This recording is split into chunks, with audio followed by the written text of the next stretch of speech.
Welcome everybody to this GLASSNET thematic seminar series. Today is our inaugural seminar, and we'll be focusing on understanding the nitrogen cascade, drawing on the work from several networks within the GLASSNET. Before we get started, I would like to briefly introducing what is GLASSNET for those who are not very familiar with it. GLASSNET is a network of networks founded by the SF ExcelNet program since 2020. It connects researchers across disciplines and continents who are trying to tackling global sustainability challenges. One of our main goals is to support the early career exchanges, helping young scholars build international collaboration around cross-cutting sustainability issues. We actually have an upcoming travel award call, so please stay to the end for the details and if you are interested. We have also developed the GeoHub. It's a shared platform for data, tools, and models that make collaboration easier. We run short courses interdisciplinary modeling to help bridge natural or social sciences.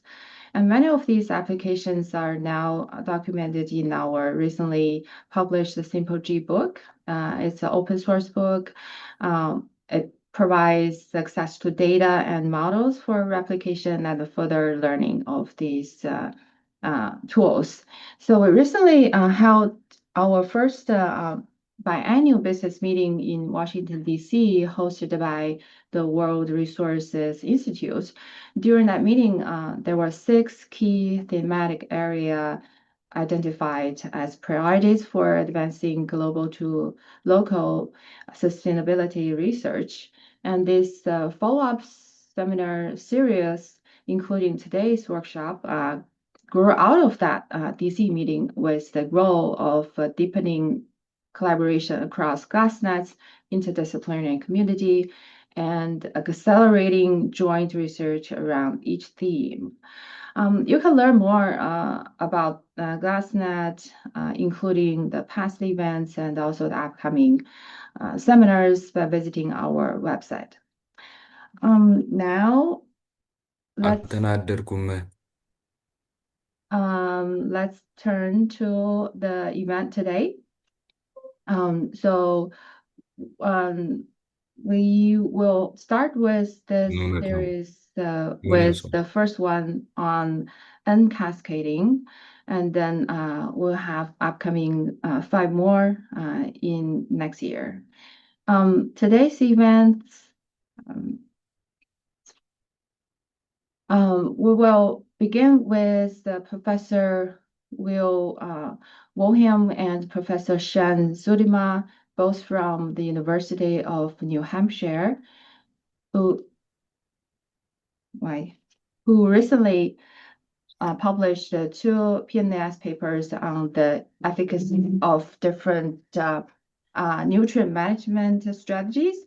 And one of the key challenges we will explore today is to understand how mobilizable nitrogen moves through the environment and why that matters for managing nutrient effectively. And after their presentation, we will hear from our great discussants who are truly the leaders in this field and have each made the foundational contributions to our understanding of nitrogen dynamics and sustainability. We'll start with Professor Jim Galloway from the University of Virginia, who actually first introduced the concept of nitrogen cascade and has done extensive work on nitrogen footprints and strategies to maximize the benefits of nitrogen while minimizing its impact on human health and ecosystem. Then we'll hear from Professor Sylvie Browder from Purdue University, who brings agronomic perspective, connecting field level measurement and to the more general water quality improvements. And then finally, we will have Professor Nandita Basu from the University of Waterloo. She will share insights on legacy nitrogen and the role of wetlands in nutrient removal and long-term water quality. And then we will have Shanna will present for, so the structure is we'll have Will and Shan present for about 25 minutes and then followed by the remarks from each discussant. So each one of you will have 10 minutes and then we'll let the speakers to respond to the discussant's comments for about 10 minutes, and then we'll open the floor for general discussion and question. Then please feel free to drop your questions in the chat through the session. And then some of our co-authors here will help monitor the chat and probably respond as we go. And then we will also select some of the questions into the discussion at the end if I had time. With that, let me hand it over to Will and Shan to kick us off.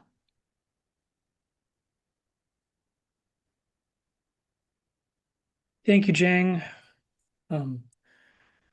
Looks like I'll get started. Haven't seen Will sign on yet. So let me share my screen. I'm here. Oh, you are? Okay, great. Is it all right if I share? Please. Yep. Okay, sorry, I'm a little bit late. Just getting started here.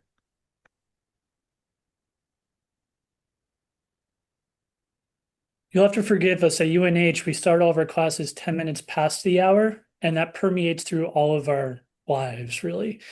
9 o'clock means 9:10. Well, you're from UNH, the land of the perpetual snow. UVA has canceled its classes until 10 o'clock this morning because we got an inch of snow yesterday. Oh, no kidding. Well, we have 6 inches on the ground for a week now, and it's very, very cold.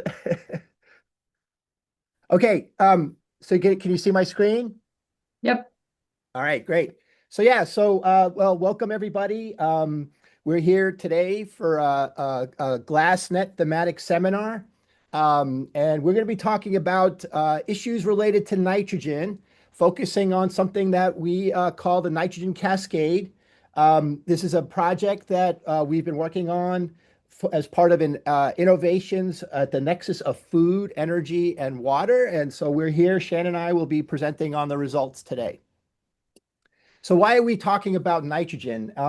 Well, one thing that's important to understand is that nitrogen is essential for primary production. And as a result, we've been creating nitrogen and applying it to fields to help us grow the food that we need. And so on the left, a nice green field. It's green because of nitrogen.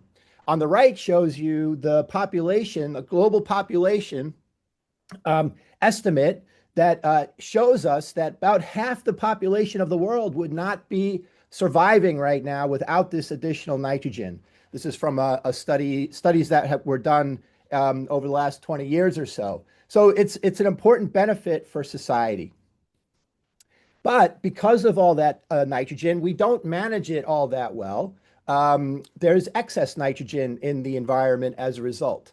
And as a result of that, we have hypoxic zone, a zone in the Gulf of Mexico that is unhealthy, basically. We have contamination of groundwater in various parts of the United States. We have excess nitrogen in rivers. All these things are impacting these ecosystems as well as human health. Groundwater contamination is harmful to people. So this is a problem that we're trying to manage. And even though we know about these problems and we're trying to figure out how to manage them, we've been having difficulty reducing the amount of nitrogen exports, as one example, to the Gulf of Mexico. It's been difficult to cause those reductions. So here it shows you annual nitrogen fluxes from the Mississippi River watershed. This is the target that we think we need to reach in order to improve that dead zone, but we're not getting there. And if anything, even though we're trying hard, it seems like we may even be increasing again. And so in the US, the reduction has been less than 20%. Europe has similar issues where they've only been able to reduce their fluxes by 6%, despite continental scale initiatives to try to improve nitrogen exports. So this is where the nitrogen cascade comes in. And this is a conceptual framework that's been around for over 20 years now. One of our discussants, Jim Galloway, was the person who led this effort to sort of conceptualize the unique aspects of nitrogen in the environment. And on the left, you see that basically that nitrogen is connected to a lot of different sectors. It's about humans, it's about food, but it impacts the atmosphere, it impacts terrestrial ecosystems as well as aquatic ecosystems. Some of these are negative, but some of these are positive. As I mentioned earlier, we depend on this for food.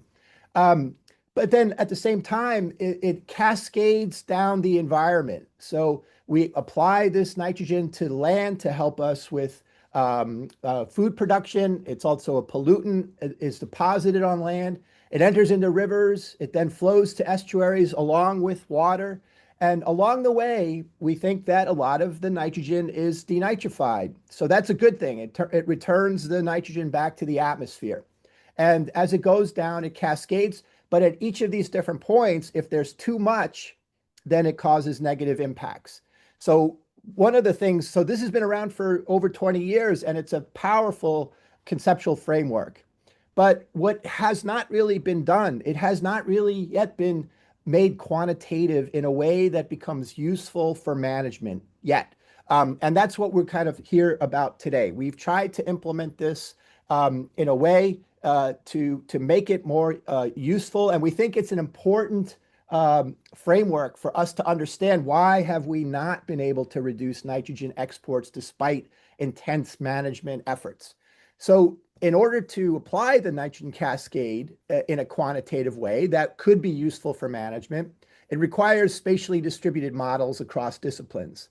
So we need to connect agricultural economy, farmer decisions, and things like that. What's the cost of fertilizer and so forth. It's connected to energy in terms of biofuels, right? We have energy policy that encourages corn growth so that we have ethanol.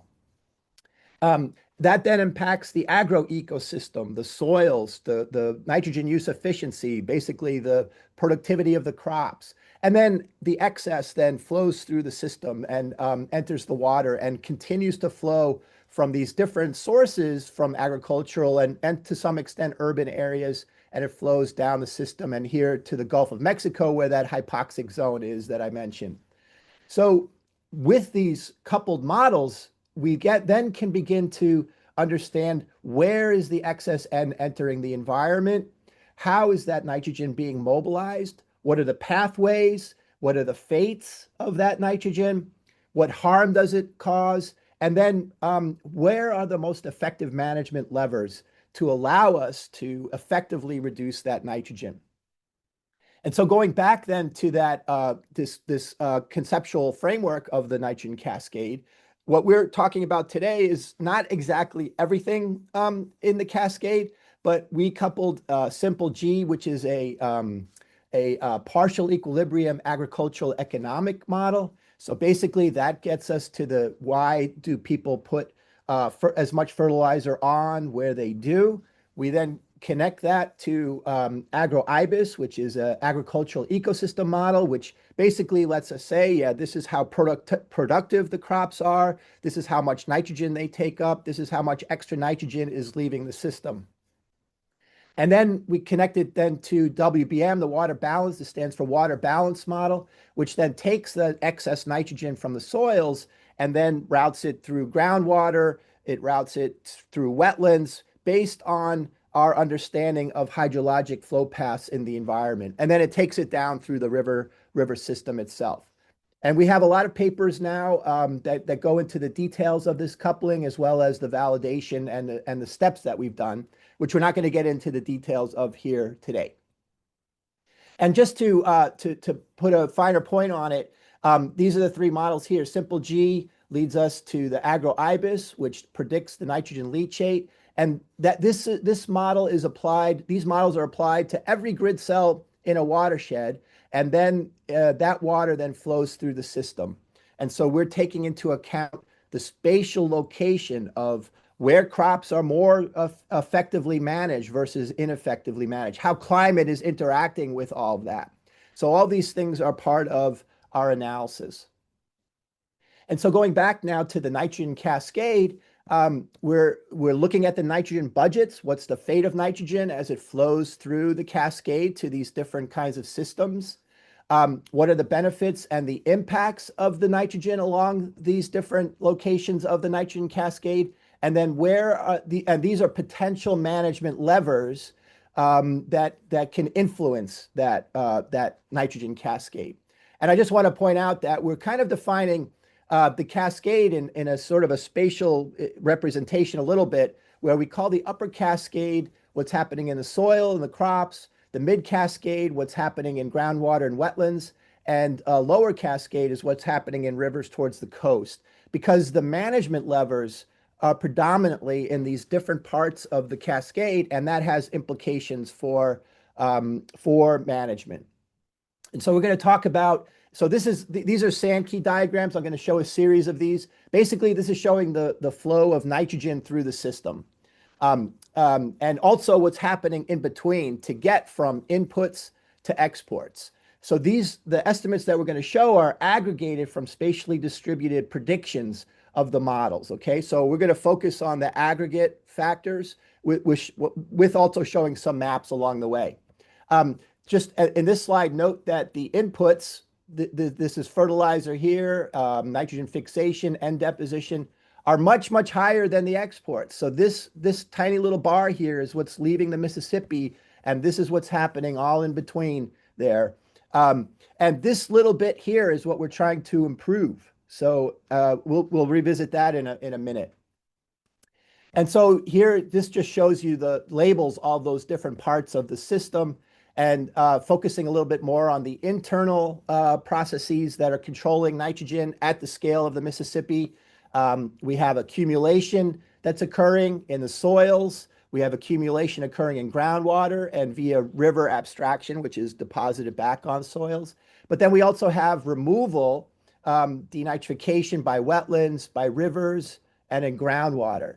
And so basically, these are the kinds of things that we want to try to understand to improve the management, because whether it accumulates or denitrifies impacts the benefits, well, the different costs of this nitrogen process. I'll talk about that in a minute. And just as a reminder, Simple G is really defining the inputs, agroibis, the fate, which cycles back to Simple G then. And then WBM is what's predicting down here.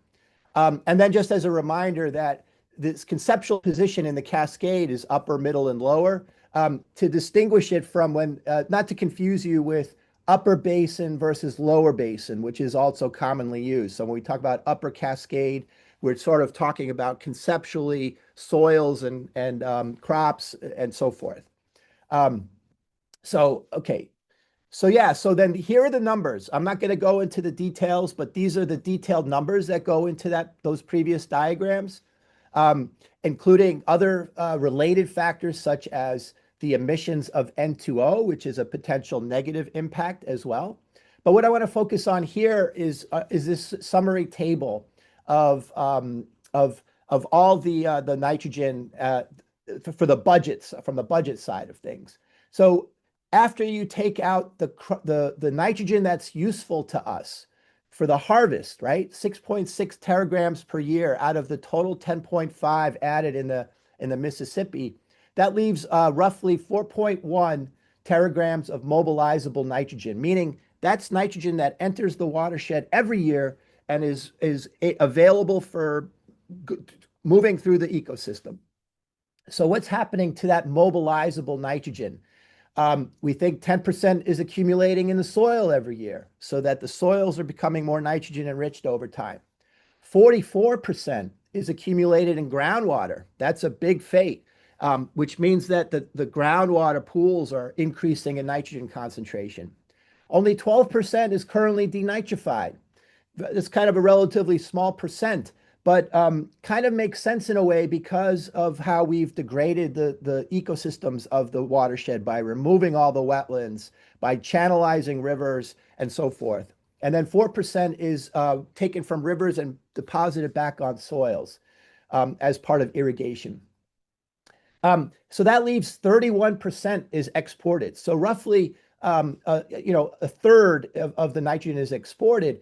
But that means 69% is already retained by the watershed. So these are ecosystem functions that are naturally occurring and is benefiting us from the standpoint of the Mississippi itself. Of the Gulf of Mexico itself. And so here are the impacts and benefits. So we have a lot of benefits, billions of kilocalories, 374 for feed, 679 for people, 19.6 billion gallons of ethanol produced each year with a revenue of $67.3 billion a year. So those are huge benefits for society. But then this comes at the cost of groundwater impact. So here's showing you a map of the nitrate concentrations reaching groundwater. Anything above 10 is harmful. And it shows you that 17% of the watershed area has high nitrogen inputs, affecting almost 3 million people. So 3 million people live in areas where the nitrogen is becoming heavily contaminated.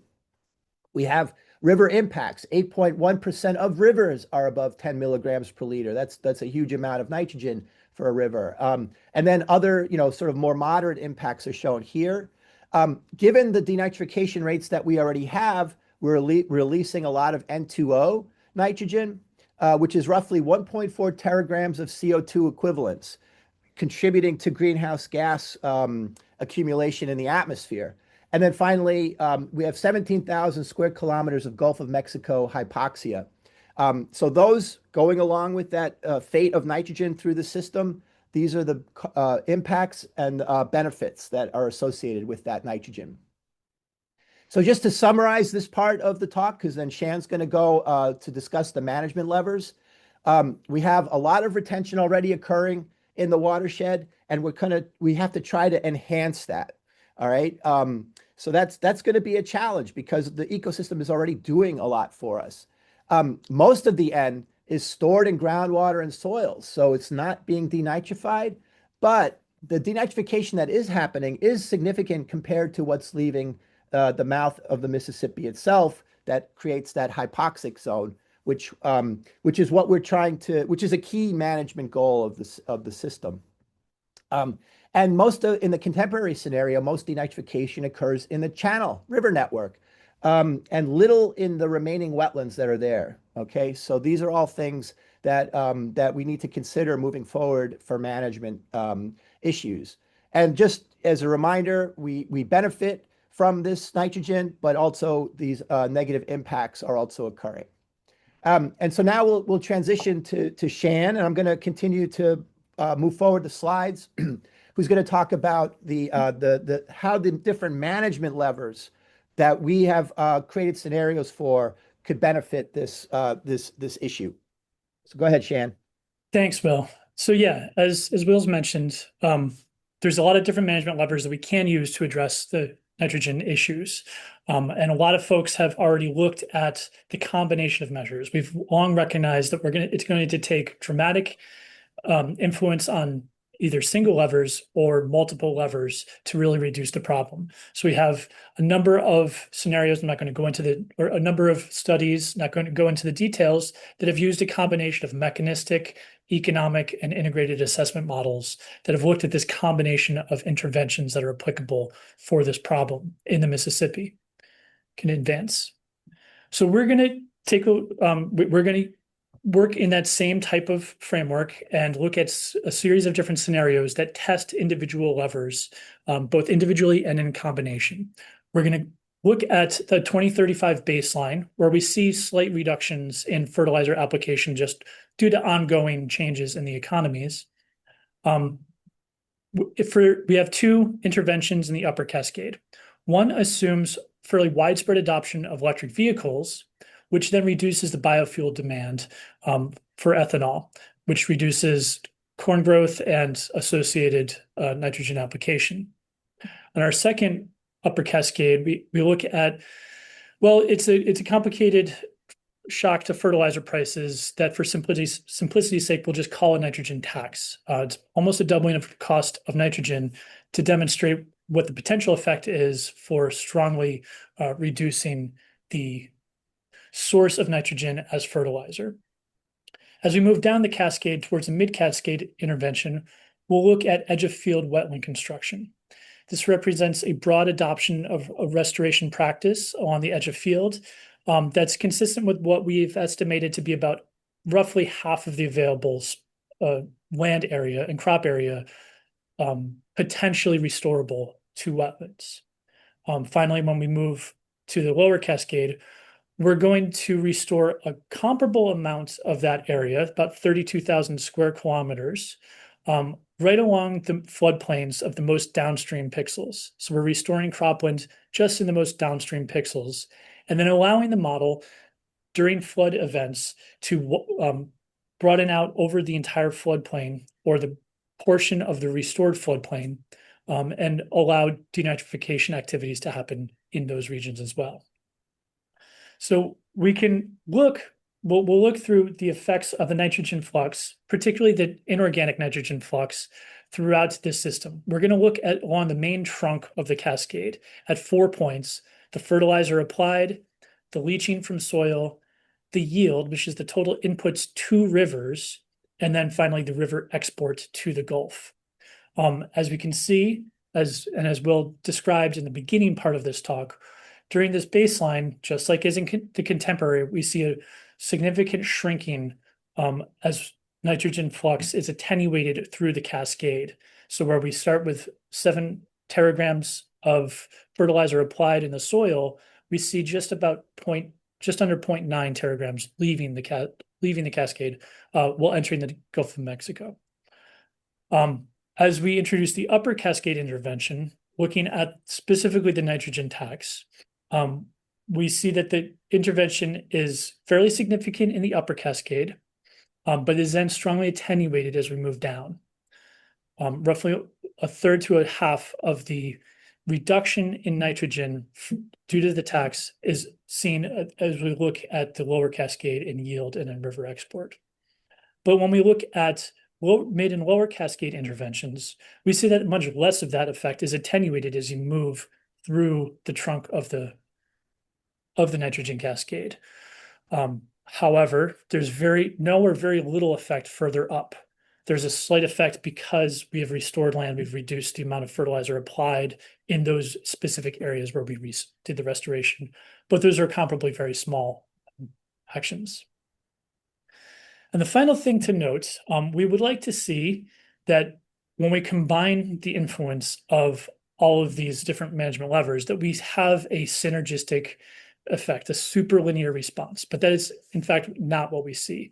If we added up the individual effects of each intervention, we would see slightly more impact, meaning the reduction in nitrogen flux through the cascade. It's simply a consequence of the fact that if we're introducing less nitrogen at the top of the cascade, there's less mass for these mid and lower interventions to remove as it passes through. So the important point to consider here is that we're going to need to have multiple interventions, but there is a certain honest reduction in returns for that effect. Okay, so we can also that was looking at just a summary of the flux of nitrogen through the cascade. We can now look at the impacts. And so I'm going to show a series of spider diagrams that relate the relative change in a series of benefits located in the upper and right in food and feed production, biofuel production, and crop revenue, and a series of impacts to the watershed. The number of people potentially impacted by groundwater contamination in the lower right, surface water impacts or the length of streams that have a high concentration of nitrate, the nitrogen export to the Gulf, and the Gulf of Mexico hypoxic area. And then finally, the N2O emissions and CO2 equivalents. So all the values here for the baseline scenario in 2035 are at 1, and we're going to be making relative comparisons for each of these scenarios.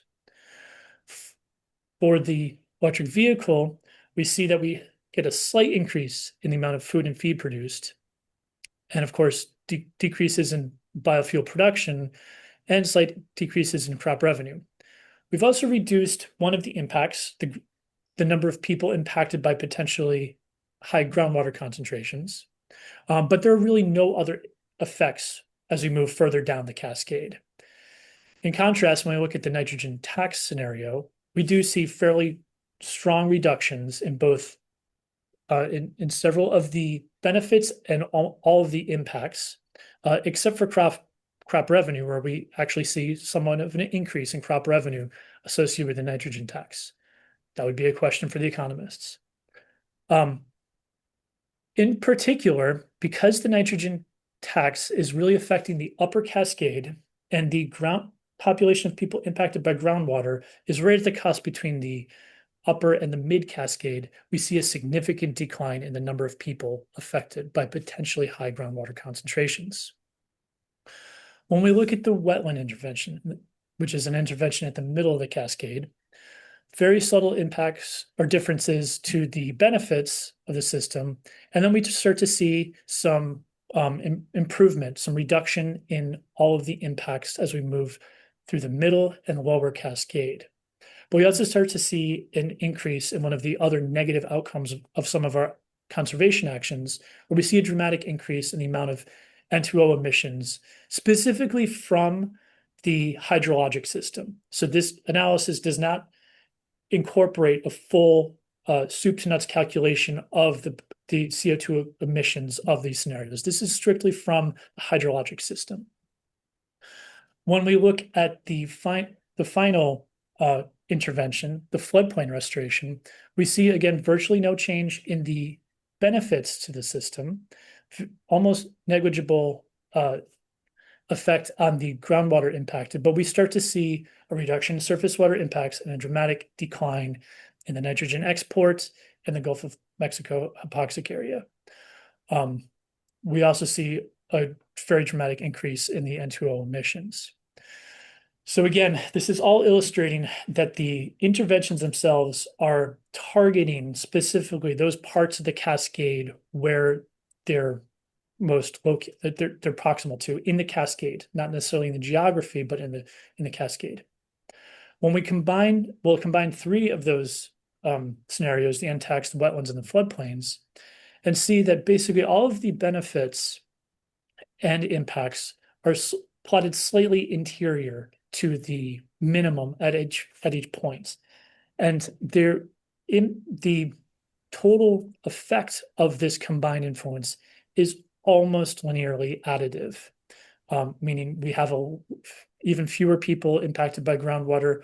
We have even less export to the Gulf of Mexico. Okay, and so in summary, we have the effective management for nitrogen must consider and leverage the nitrogen cascade. The nitrogen cascade is simply a consequence of the mobility of nitrogen through the watersheds and its reactivity. It explains many of our management challenges. Interventions are most effective when they're targeted to a specific position in the cascade. A good example is the floodplain restoration has the strongest reduction in nitrogen export of about 17% and reduction in Gulf hypoxia of about 30%. Our most, if you could advance, our source reduction policies, which have been in place, tend to focus mostly on the upper cascade. And that has important benefits to things like the risk of groundwater contamination, where a nitrogen tax strategy could decrease that population by 30%. But because of the attenuation through the cascade, nitrogen export by that scenario reduces only by about 5%. So we're going to need this combination of scenarios. If you could advance, issues throughout the cascade are going to require solutions throughout the cascade. And our combination has these additive effects where we could potentially see up to a third of a population decrease at risk for groundwater contamination decreased, about a quarter of the reduction in total nitrogen export to the Gulf, and about a third reduction in the Gulf dead zone area by just these three interventions in coordination. And finally, this type of coupled system, mechanistic system of models, has the ability to help us quantify these effects in important ways. This would require a bit of investment towards full operationalizing this approach. So with that, I'd like to turn it back to Jing. And thank you, everybody, for your time. Well, actually, let me just say I'd like to also thank our co-authors. We have a number of co-authors listed here for the work that we're preparing right now. Thank you. Thank you, Sean. That was an excellent presentation. I hope it helped explains the fate and the cascade. Now I'm turning to our great discussant lined up to share their insights about this topic. Let's start with Professor Jim Galloway. Good morning, everybody. Or I guess everyone's in the morning time. Nice to see you. Nice to see old friends, both in the chat and also on the screen. I'm delighted to be, first of all, to be a part of this paper. What a fascinating exercise. And also to be a part of this discussant group. I want to give you a little history first. Very short, my history, not my 80 years of history, but a very abbreviated portion of it. I started working on acid deposition in my early career at Cornell with gene lichens and then at UVA. And I was always been focusing on sulfur. And then I started wondering about nitrogen. So I wrote a paper in the early 80s about acid rain and the importance of nitric acid. And then I focused on nitric acid for a long time. And then some agricultural person said, well, what about ammonia, Jim? If you're going to do nitrogen cycle, you got to do ammonia. So I started looking into ammonia, and I really regret doing that because it's very complicated when you deal with soils and crops and all that kind of stuff. But anyway, this led to working with a variety of people, which led in the publication of our paper, The Nitrogen Cascade, in 2003. And I know it's when you have a reference, it says Galloway et al., but it's very fitting and appropriate at this stage to just acknowledge the co-authors on the paper. There was John Aber, who's a forest ecologist, Jan Willebarsman of the Netherlands, who's an energy expert, Sybil Seitzinger, of course, is the land, atmosphere, ocean, biogeochemistry person, and she was the originator of one of the figures that you showed from the Cascade paper of the boxes getting smaller and smaller and smaller as you get to the coast. And then Bob Howarth at Cornell, biogeochemist and ecosystem scientist. Alice Cowling, forest ecologist and all-around amazing person, one of my most important mentors in my career. And then Jack Cosby, then at the UVA, who was a hydrologist and biogeochemist, and now is in Scotland. So I thank them for their work. It was great fun putting this together. They all knew way more than I did about those components. And all I did was sort of herd the animals and put the concept together. And then in 2011, the next big step was U.S. focused, was the U.S. EPA Science Advisory Board issued a report on reactive nitrogen in the environment. Otto, who was on here briefly, was one of the co-chairs along with myself and Tom Tice. And that report has featured the nitrogen cascade throughout for some reason. And it was gotten a lot of attention and I think been important in focusing the national discussion. So it's now almost a quarter of a century since that has elapsed since that Cascade paper was published. And so where are we? Well, there have been lots of nibbles around the quantitative edges of the Cascade, but this one is by far the most inclusive and the most comprehensive that I've been involved in. There are some points I'd like to make. And Jim, correct me. Am I are the presenters responding to me after I make these points, or is that waiting for the overall discussion? After the three discussants, they will respond together. Okay, so you presenters get out your pieces of paper and pencil. I want to first of all know what the base year is of this study, um, because it's certainly not last year. It might be a decade ago or two. And my question is, what's changed since then? And does it change the approach you might take? Um, my next one is, and we've talked about this over the course of the several years we've been talking about this paper, animals, cows, the things that poop. How is that covered? I know manure is covered peripherally in the paper, but I'd be very interested in whether that might be a next step. Um, Groundwater. Uh, it's intriguing that the groundwater is one of the major reservoirs. Um, the residence time of nitrate in groundwater can be very long. And so, what is the rate of nitrate accumulation in groundwater? And relative to that, 69% of the nitrogen is retained by the watershed. Um, uh, is that a forever number? Is it always going to be 69%, or is there a capacity there that with time you would expect the watersheds to become less able to take care of our nitrogen waste? And then fertilizer tax. I scratch my head about fertilizer tax, and I see that it makes a big impact. Um, but if fertilizer tax makes fertilizer more expensive, people buy less fertilizer to put in the fields, less food is produced. What happens to the consumer? Where are they going to get their food if less food is being produced? And then lastly, before I get into some more broader topics, the consumer. Um, what role does the consumer have in this? It was mentioned in the introduction of what I do is I do nitrogen footprints, and they're very consumer based. And I'd be very interested in trying to link the consumer focus to this more broad scale focus. And then lastly, I have um, one major question. What are the three major conclusions of this work that you can state with 95% confidence to three groups? The first groups would be to a colleague, the people on this call. What are your three major takeaway points?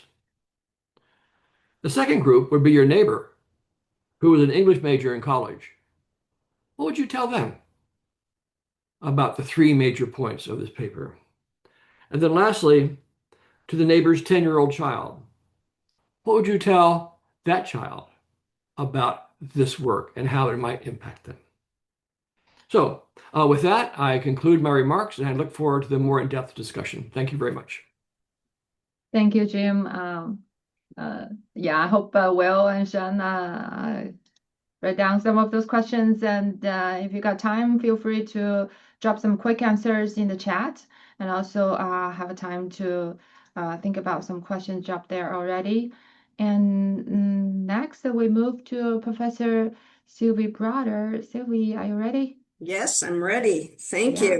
you. Very interesting talk. I also appreciated getting the slides that I was able to run through quickly ahead this morning, and they were very helpful because there were some things that were included in the slide deck that I didn't necessarily see in the paper, which made it a little bit challenging for me to understand everything that was assumed and or had been verified in other papers, etc. So in no particular order, I'm going to try not to repeat anything that Jim has already raised.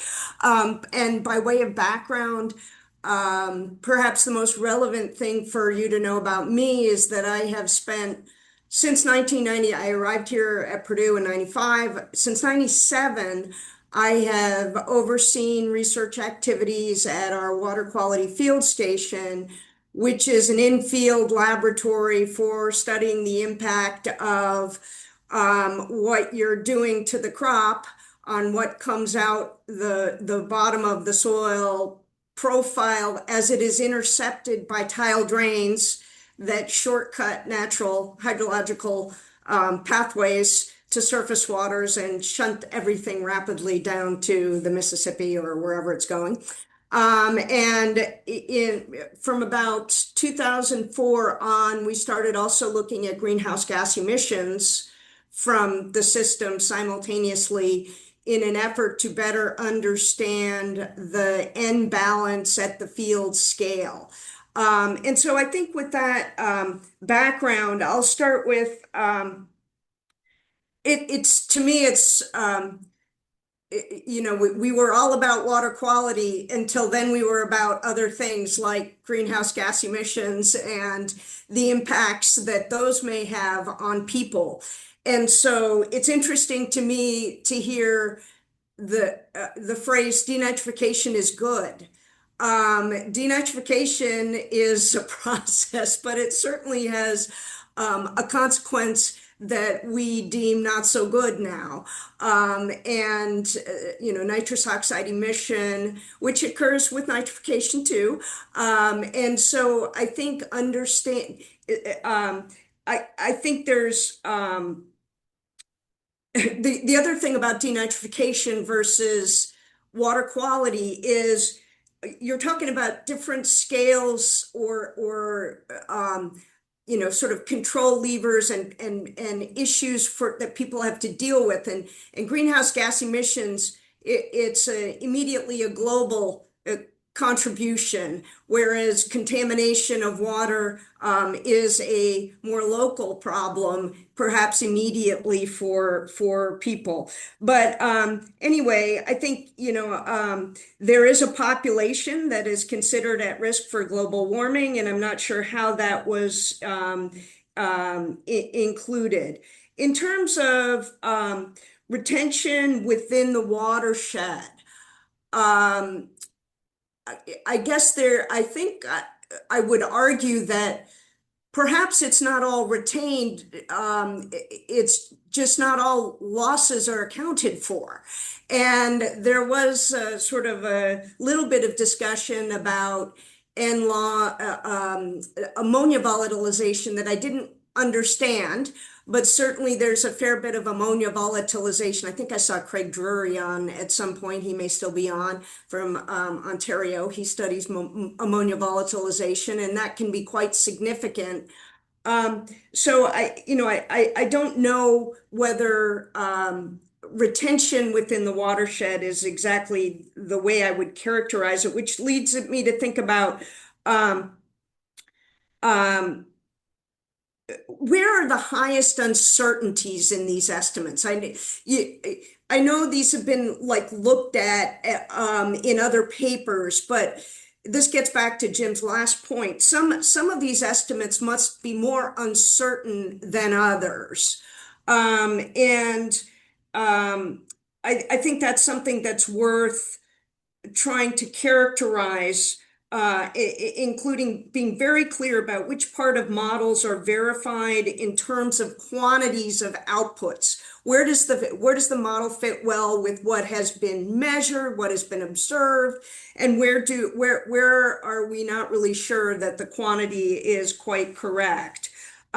With respect to soil, people in agronomy tend to think of soil as the rooting zone, and in tile drain systems, it's to the depth of the tile drain, and after that, who cares?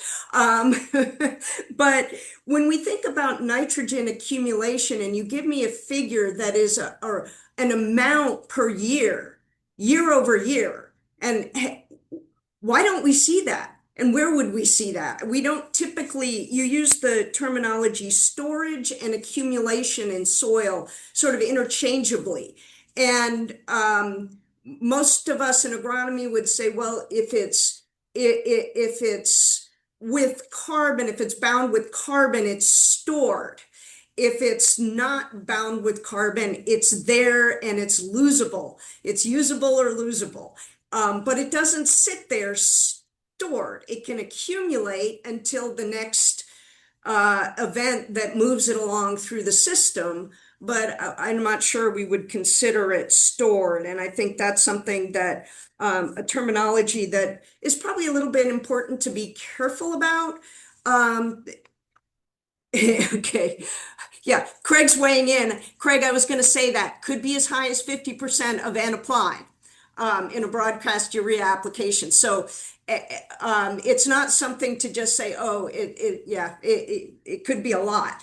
All right. And then I think the last thing I have to say, perhaps, manure, that was brought up by Jim. What are we saying about manure and when? I think that's important because that is an N loss, both from the manure, but also from the cow or animal operation, and I'm not sure how that was accounted for. And then the final thing I'll say is about the N tax. To me, that's a really interesting, kind of proposal, and this has been discussed off and on. One of the things I was curious about is what do you assume if you tax nitrogen? What do you assume about soybean, and what do you, or legumes, if you're taxing nitrogen, and what do you assume about that contribution to N balances, the fixation, the biological N fixation, when you start taxing synthetic N fertilizer? And I will stop there. Thank you so much, Sylvie. Yeah, I took some notes, and I think it's a very good, stimulating discussion coming up. And now we're moving to Professor Basu as our third discussant. Yes, we're seeing your slides coming up. That is wonderful. Good morning, everyone. That was a fascinating discussion, and I listened to after the email from yesterday. I did pull together some slides. This is really fascinating because Jim's nitrogen cascade work was the inspiration into a lot of the nitrogen entry point pathway. So it's really really interesting being there in the same virtual room, listening to that. The other reason I find this really fascinating as a conversation is the perspective about the systems view and the perspective of solutions. Let's stop talking about problems and think about the ways to solve the problem.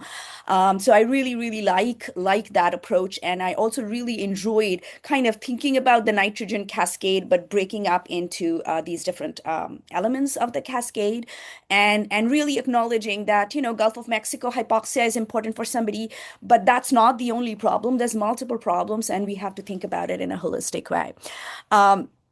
I'll talk a little bit about one of our grants where we are trying to think about some of these, called Solutionscapes. And again, this is kind of the origins of these ideas are thinking about solutions to environmental challenges. Side note on solutions, one of the things I enjoyed, Will, in your presentation was thinking about soil nitrogen legacies. 10 years ago at University of Iowa, Kim Van Meter and I, when we were talking about nitrogen legacies accumulating in soils, there was not a lot of conversation about it. It's nice to see that that is a part of that model. So in Solutionscapes, we are thinking of solutions to both water and climate challenges in these complex working landscapes, a large team across Canada. And I won't go into a lot of the details, but the three pillars are sustainable farming, wetland restoration, and waste to energy.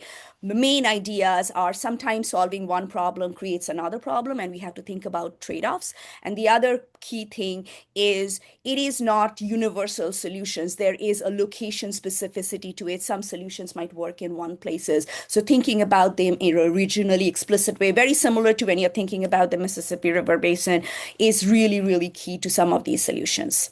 Okay, so what I wanted to talk about a little bit, I wanted to pick one piece of what Will, you presented, but kind of thinking about us, and this also falls in with something Jim Galloway said and both Sylvie said. Like, what are the assumptions? Which part are we confident about? And I wanted to talk about one piece that really struck to me, right? The idea that floodplain wetlands, even if we just think about Gulf of Mexico hypoxia, floodplain wetlands are more effective because they have a larger contributing area, which means they are bringing in a huge amount of nitrogen into them. And we all know that if you bring in more, you will remove more, as opposed to more edge of field farmed wetlands, which have a smaller contributing area. So if you're thinking equal area basis, a floodplain wetland would be more. One of the assumptions in there is that retention efficiency across these systems are not that different, right? So the question that I wanted to pose to the community, how similar are wetlands in their retention efficiency? So briefly, we've been doing some meta-analysis of our nitrogen removal and phosphorus removal efficiencies in wetlands. And one of the things that we found is that smaller wetlands on an equal area basis are actually more effective as nutrient retainers. And that's because, similar to small stream, there's just more bugs compared to water in small wetlands. But that's not important. We've been working on this and use these kinds of models to scale up to work in US, work in Europe, work in China. I wanted to ask a little bit of a different question. In all of these analyses, so in a lot of our analysis, we assume that wetlands are always sinks. And we also assume that wetlands are flow-through systems. So some water comes in and some water goes out. That is our perception always of wetlands. And I wanted us to think about maybe about that perception and if that is true or not. So we did a meta-analysis. This is phosphorus. And so I would say phosphorus has more source behavior than nitrogen. But nitrogen does also show sometimes there is source behavior that happens in wetlands. And it also happens when the wetlands have sediments that have collected nutrients over decades of application. And in very high extreme event scenarios, they can become sources, right? But if you think about it, look at any model out there. I do not think any model out there that I know considers source behavior on wetlands when they are doing a watershed model where wetlands are a part of it. So we don't know what the impact would be because we do not model it. So what do I mean by, that's one. The other is we always think about wetlands as this flow-through system. So our wetland perception is a little bit like the bottom figure over here, where the water stored in the wetland kind of maybe decreases over the summer months when there's more evaporation. But wetlands also sometimes look like the top figure, where water gets in during the spring snowmelt and it just evaporates. It is a disconnected system. So what is the efficiency in that system? It's 100%, right? How do we think about these systems so what we did in this work, we used remotely sensed inundation data from 2,500 wetlands, and we showed that percent nitrogen removal in small disconnected wetlands was actually greater, much greater. This is just some local data from a set of 8 wetlands that we've been looking at, and this is phosphorus retention. Look at the retention efficiency. They go from 100% to minus 60%. We do not put them in models because most of the time we don't even understand why that happens, or we are still trying to figure it out.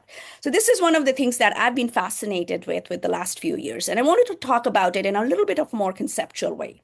Okay, so what we are seeing in some of this data, and I'm not showing you a lot of results just because of lack of time, is that disconnected transient flow systems can, on an equal area basis, can remove more nutrients than connected systems. And that kind of conflicts with the floodplains becoming more, right? So where is that conflict coming from? And that's what I was thinking about yesterday. And I think I feel that so I'm going to present to you this basic idea. So as you go from upland wetlands to floodplain wetlands, your catchment to wetland area ratio increases. So one small wetland, when it's in a floodplain location, it will have a much larger watershed just because of topography, right? And we did some analysis looking at this that can go from 10 to 10 to the power 6. It can be very large. Okay, so now if I have a small bowl, which is my wetland, And if I have a large area dumping water into the bowl will fill and spill a lot of times. Whereas if it's a small area, it can get water and it can evaporate and never spill. So that's what these two images on the left and right are. So this left-hand image is an extreme case where you again have 100% water retention. Water is all retained. So if I look at percent water retention, that can look something like this. A small wetland can sometimes retain a lot of water. Of course, it's driven by climate and everything, right? Okay. Now, what about nitrogen retention? Well, similar. Like in this system on the left, where it's filling up and never spilling, your nitrogen retention or phosphorus retention efficiency can be 100%. In this particular example, I didn't even show negatives. You can also have negatives at the higher ratios sometimes, right? Okay, so percent retention kind of decreases. But we all know that the nitrogen load coming into a wetland increases as your catchment increases, right? So you have a bigger catchment, more nitrogen comes out, and if more nitrogen comes in, more nitrogen will be removed. So these kind of work against each other, and you get things something like that, where you get the sweet spot when you have this optimal catchment, and that's the best for wetland removal. Now, of course, if you're thinking about floodplain versus small wetland on an equal area basis, it is completely possible that that small wetland will remove less, but the floodplain wetland might also have the potential of becoming a source and being connected, right? And I'm not saying that one is better than the other. I'm saying we should think about these, right? And figure out like where that sweet spot is, what controls these dynamics, and how do these vary as a function of scale? How do they vary as a function of climate and things like that? Thank you for your time. Thank you so much, Dr. Basu. Now we're good on time, and speakers, I'll give you another 10 minutes to address the discussant's question. Where to start? Those are some really good points. Yeah, thank you so much for that input. It's really interesting to have this conversation, and I think you raise a lot of important issues that, to some degree, some of them we've thought about, and some of them we have not. So really appreciate that. I don't know, how should we start this, Jing? Just kind of, I guess maybe we could start with the manure question. Maybe we'll try to address a little bit from each of the discussants, since we have 10 minutes, right? Yes. Yeah. So regarding manure, and I know Shan can speak up on this as well, but it's not explicitly considered at this point, but we acknowledge its importance. It's implicit in our fertilizer applications. So right now, the amount of fertilizer that we are estimating is applied actually includes the amount we think is as manure. But what that means, though, is that we're not actually accounting for the spatial distribution very well of where manure is accumulating, how much manure is actually being applied versus just accumulating and leaching or volatilizing and things like that. So it's definitely something that would require more data, on the distribution of where are CAFOs and things like that. And that's definitely an area where we can improve. And Shan, I'll let you take it further if you want. Yeah, that's something that we've been actively pursuing and looking to get proposals together for that work in particular. Yeah, I mean, a big part of that really does come down to the volatilization. I have some experience with that, looking at the Magic Valley in Idaho, and volatilization is a very important fate. So that's a whole nother realm of modeling that we need to incorporate. We have to really consider how the fate of that smog that's produced, and how it redistributes across the land surface. So really close the loop on that one. And I think we think if this is correct, that volatilization into the atmosphere, that we're assuming kind of that it doesn't travel very far. Like it's still within the atmosphere of the watershed. And I don't know if maybe that's not right, but because we don't study that. But the deposition would be occurring sort of within the same grid cell, I guess. Our resolution is what, roughly 6 kilometers, I think. Yep. Yes. Yeah, go ahead. Some of these comments have been addressed in the chat, which I thank everyone for that. I'm gonna go home and think hard about Jim's question about how to explain this to my neighbors. That's always a good one. Happy to talk to my neighbor's kid about this, but How'd you know my neighbor was an English major? Regarding the groundwater and how much is accumulated, I mean, I think this is this is another area that we've been super interested in pursuing a little bit further. I'll just note that we've been using accumulating groundwater as a shorthand. We acknowledge that a lot of that accumulation is going to be happening in the Vadose zone, where the water table is pretty deep. And there's a lot of processes that we're frankly not considering explicitly in our modeling there. That said, the rate of accumulation in groundwater, quote unquote, is consistent with a few estimates that have been out there. Ascot et al. Teens made a global estimate of accumulation rates below the Vadose zone for nitrogen, and we're very consistent within the Mississippi River Basin on aggregate. Spatial variability is different, as you might expect. Puckett et al. 2011 did a meta-analysis of groundwater concentrations of nitrate across the U.S. And made estimates that are quite a bit higher than what we estimate for the net accumulation of nitrogen as groundwater concentration, because that assumes equilibrium storage of groundwater in our analysis. So we're within the realm. However, there's a lot to look at with regard to the spatial variability of where that accumulation is happening. And I don't think we're going to get very good there without also incorporating the other points in the manure, because a lot of that crop uptake is going to feed that is staying within the basin, accumulating in manure, and that which is not volatilized is potentially mobile to groundwater. So that is something that we're actively very interested in, and we think that this could be a pretty most significant sources of uncertainty for sure. Yeah, one of the related question is, of this 69% retention, most of it we think is accumulating. And what's the limit then of that accumulation? I think that is an important question. I know Nandita and her team has looked at this as well over time. And that's something that I think it's critical that we begin to understand, what is there a nitrogen time bomb, so to speak, where at some point the levels everything is saturated, so that what coming in is balanced by what goes out, and that would be creating problems then, right?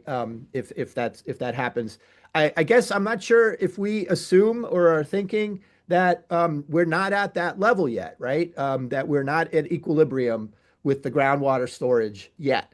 And I guess one thing that we could do is maybe think about what would be the time frame of that saturation point, which would be important to understand, I think. Nandita and her collaborator Kim is also online, and they have done a lot of work on nitrogen legacy. I think that will be very relevant to pursue. Mm-hmm. Yeah.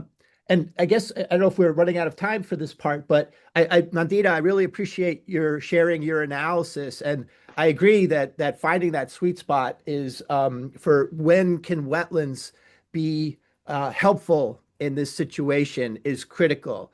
I think I would say that in our analysis so far, that we are accounting for where edge of field wetlands can occur and the amount of land area they can intercept. And the floodplain scenario is also taking into account, the fact that there's a certain area that's intercepting a certain upstream sources, right? And your point about that the floodplains potentially could remove a lot because they intercept almost everything that's excess, whereas the edge of field wetlands can only intercept that which is draining into their local ecosystem. So you need many wetlands, many small wetlands, and then you might need just a few large floodplain wetlands to have the same effect. And I think that based on the way we have the assumptions that we have made in our model, and maybe this is something that we need to discuss more, like what are those assumptions? We do come down that the floodplains are more like accounting for that joint distribution that you showed, that they can be more effective based on that. But that doesn't mean, there's a lot of simplifications involved. And obviously, as Shan mentioned, to operationalize this, we're going to need to do more fine scale sort of parts of that analysis. I don't know, Shan, you want to add more? The one thing I want to add is that one of the other assumptions that we have in our model is based on the efficiency loss kinetics. So basically, as you're moving further down the watershed, the nitrogen that's there, even though it's a massive flux, the concentrations are much lower. And so that does add a bit of efficiency in the floodplain denitrification, at least in the algorithm that we have. I'd also say that this isn't specifically a wetland parameterization. It's essentially treating the system as an expanded channel. So there's a lot of delivery that's available than you might expect. And that it's a good discussion to have whether or not that's appropriate parameterization for the actual act of flooding. Because it could be an equally good hypothesis or representation is that it's an introduction of mass to the system, and then it's basically stationary like a wetland pool. And the reality probably lies somewhere in between. Yeah, and then related to that too, the parameter that we're using is specifically for denitrification based on a synthesis of the literature. So we're not accounting for any assimilation that's occurring or transformation to DON. Like we're focusing on what is the typical denitrification parameter, uptake versus concentration, basically. So in terms of our wetlands can't be sources then, right? So we're not factoring in like how much is being accumulated in the wetland and then released later or things like that. But that would also be an interesting thing. The other point about the floodplains too is that they become active when in like during the high flow periods, when wetlands, edge of field wetlands, maybe we have sort of this overwhelming of the geometry of the wetlands. So there's bypass that is not effectively stored in the wetlands during high flow events. But at that same time, the floodplain wetlands are much more effective during high flow. That's when they kick in. And actually, that's why when you look at our results that the hypoxia zone is even more reduced than the annual influx reduction, that's because that hypoxic zone is driven by high flow May fluxes. So there's like a disproportionate impact on the hypoxic zone as well. So, but I totally agree with you that we need to think more about that sweet spot. Okay, thank you, Will. Yes, that's excellent response. And gives us about 15 minutes to answer the questions dropped in the chat. So I've been looking through it. There were a few about ocean nitrogen cycling. I don't know who is in that area can briefly respond. And then I will cue the following questions to the second question along the line is about NH3 volatilization due to different nitrogen application methods. Maybe Sylvie has some experience about that, how broadcasting and precessive application can make a difference. And then Juno has a question about expanding the type of analysis to a global work. And I will ask Shan or Will to address that. And finally, Stu West asked about the co-benefits of wetland for, say, biodiversity and flood attenuation. And then Li Van shared, thank you, Li Van, shared a paper about his group talking about the leakage. Actually, we also addressed the spillovers in this research as well. And yeah, so Will or Shan, do you have any idea about the ocean nitrogen cycling? What exactly is the question, though? I mean, what about the ocean nitrogen cycling? It's Lucy, if you want to elaborate it, or the ammonia waste from, yeah, there we go. Yeah. Hi. Can you see me and hear me? Yes. Great. Yeah. Thanks very much for receiving my question. I'm working on shipping policy, where the industry is looking to use ammonia as a shipping fuel.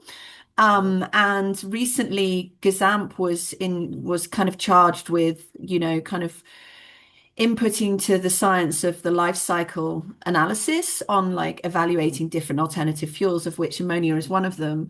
And what they've said in the recent report is that indirect emissions of ammonia or NOx or other reactive nitrogen should not be included in the life cycle because there's no evidence of the transformation of reactive nitrogen in ocean systems. There's only data related to agriculture. So we're looking to kind of challenge that, but I'm working for an NGO and working on the policy science interface. I'm not really the expert on this topic.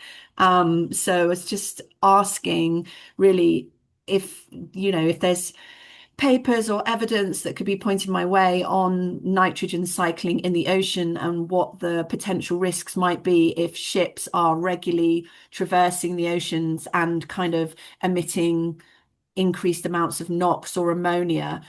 Because the other question that's come up very recently is the shipping industry wants the IMO to set discharge protocols so that ships can emit waste ammonia into the ocean as they're sailing and not be forced to store it on board because they're worried about the safety risks of storing any leaked or slipped ammonia if they're burning it as a fuel. So I see it as a big risk, and I'd like to connect with any scientists that know more about the risks. Thank you, Lucy. Yeah. Sorry for the long question.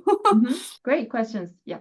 Yeah, so that I don't know if I'm the one to answer this question. I don't know, maybe Jim would be the one. Maybe Jim knows more, but my guess is that, the marine systems are often nitrogen limited, but then sometimes they're really iron limited. So maybe in those locations, that's where that would not have an impact. But where is that nitrogen going to go?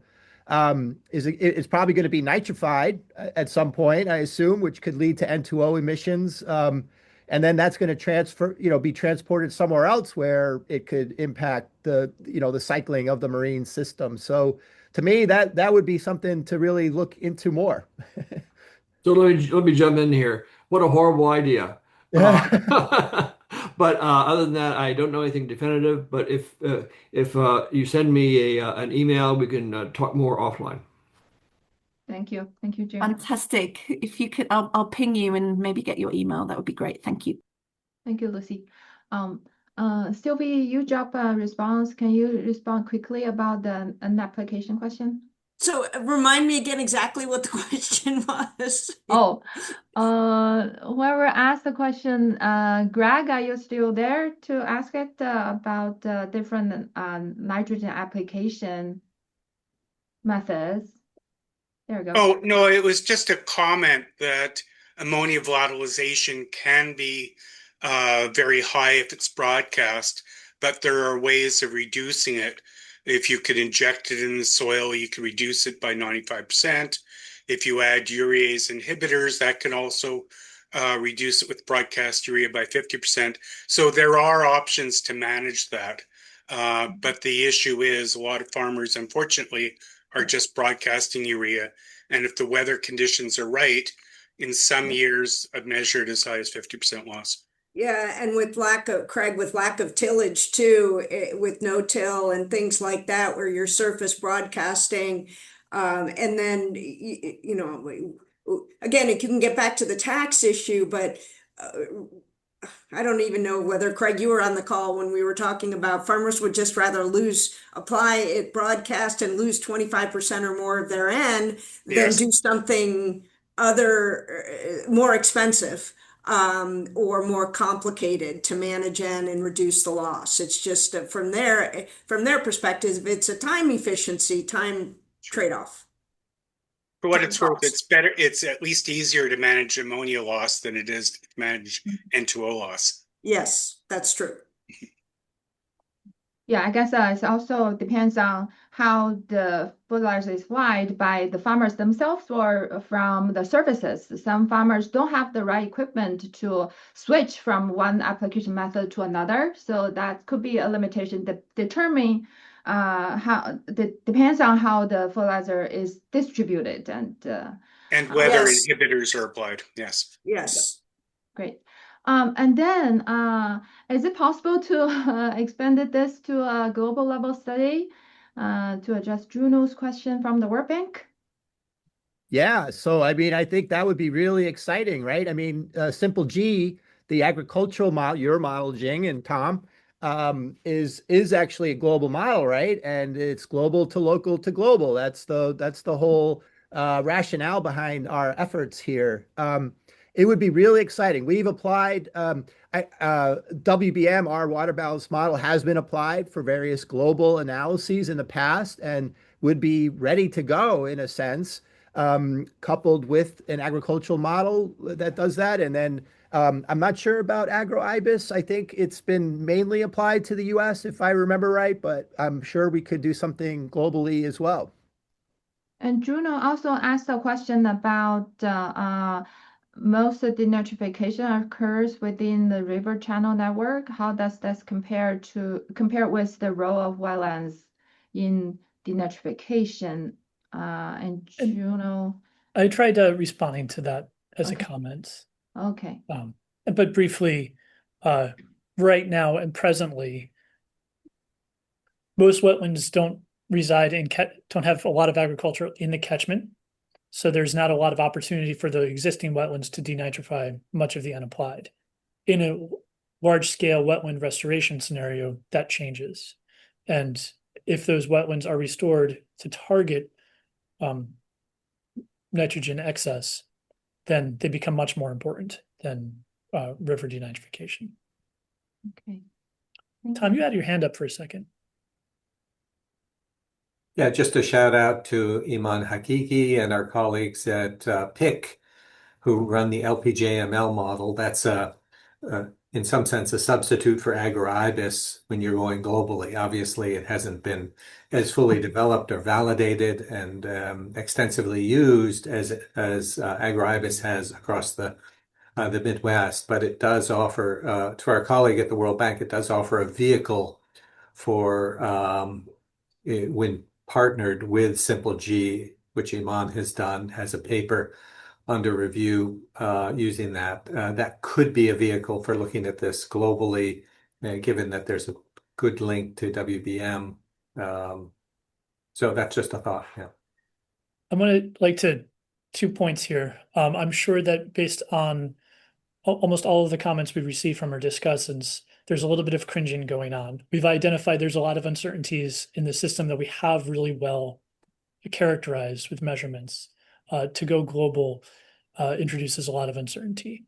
But to another point that I don't think we ever really addressed from Sylvie, where you were talking about how, and I really appreciated this tie to like justice, that N2O emissions from conservation efforts directly affect a huge part of our global population.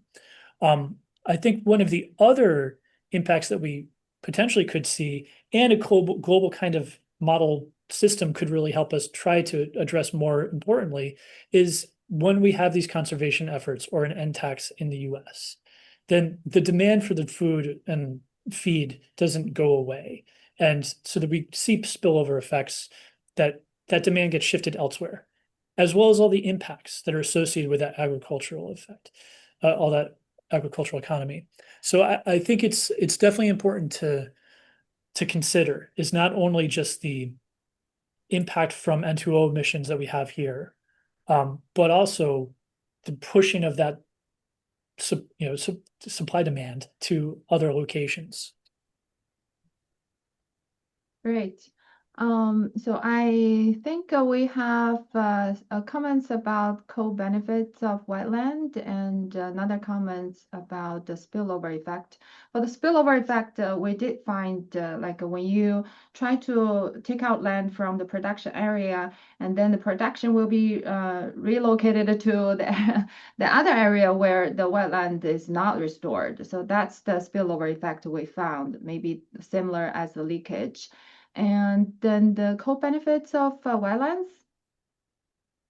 Well, yeah, I mean, co-benefits, they're huge, right? I mean, we're only talking about the biogeochemical or nitrogen, but they store water, right? Floodplains store water. So that would reduce flooding concerns along communities, the many communities that are along the Missouri and lower Mississippi and things like that. That would be a huge benefit. And then, of course, habitat, right? Just wildlife. That's also huge. They would just restore. I mean, the Mississippi, the river channels of the Mississippi have been hugely impacted by levees and channelization over the years. They are not what they used to be. And to some degree, we're going to have to keep it like that because of shipping, you know, the boats that go up and down for economic purposes as well. But if we can figure out a way to balance that and to restore some locations, that would be a huge benefit for a number of different reasons. So yeah, that's my comment on co-benefits for the wetlands. They're huge. Okay, thank you. Professor Basu has to leave early, but she thanked everybody's participation, and we're approaching the end of the webinar. So I'm going to announce this Early Career Researcher Travel Award call for application. So we provide the support to early careers who want to establish collaboration and professional development with a host institute. We will post the announcement on GLASSNET website as well. So the application deadline is mid-February, and we require a relatively detailed work plan and travel plan and CV and letter of support. And then the travel has to be made within a specific window. And then if you haven't joined our GLASSNET newsletter or mailing list, please go to our website and or send an email to Holly so she can help you to connect with GLASSNET and be able to receive upcoming news and events from our network of networks. Yeah, so that's with that, I think we have excellent discussion today. And any final remarks from either the speakers or discussants? A hearty thank you for the discussion. Yeah, and This thank was you for great. all being here. And it's been really interesting, and we've learned a lot from you all. So thank you very much. And thanks for giving us something to discuss. Thank you so much, everybody. And please, the co-authors, if you are available, please stay. And then we thank all the participants and all the audience to be able to join this event and contribute to your insights on this topic. We hope you stay connected and look forward to seeing many of you in our future seminars.